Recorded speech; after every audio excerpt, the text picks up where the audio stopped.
V knjižnici Josipa Vošnjaka Slovenska Bistrica so v ponedeljek gostili literarni večer z Mojco Rudolf. Mojca Rudolf je plodovita vsestranska pisateljica, ki piše za otroke, mladino in odrasle. Na literarnem večeru je predstavila svojo trilogijo Temačne skrivnosti Irske.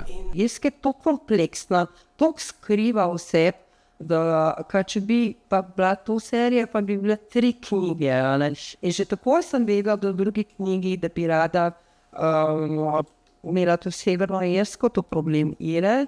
Za 3. knjigo sem imela pa namen pisati, katera je bila, kot je pač tudi, glede na to, ko sem bila tam v tistem muzeju. To je tudi ena tema, ki me je zelo pretresla.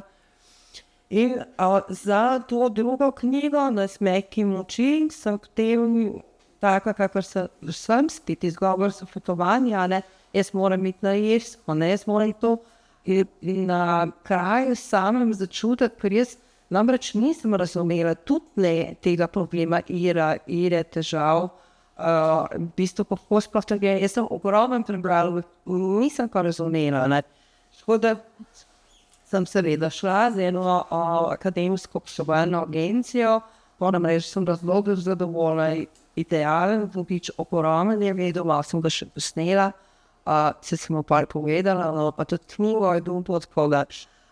Z šoferje, ki je bil prav iz Belfasta, prav z Evebojec sem se pogovarjala, pa se skončno začutila, da je pa to, da jaz to lahko napišem.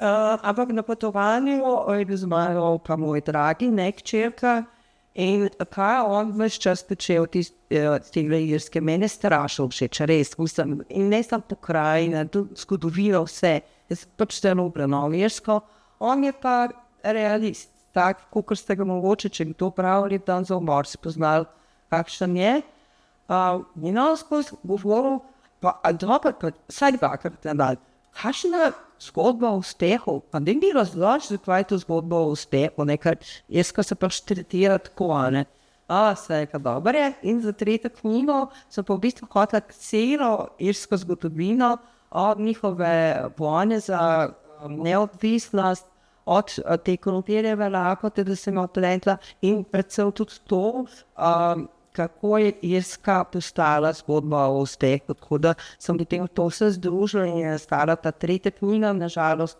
ni prebral njene še, tako da ne ve, še zdaj, ki tem nam razlagam, govorim, on se ne strinja, zato ker na Irski, če boste šli, ali pa če ste bili, tam ni neke industrije, ni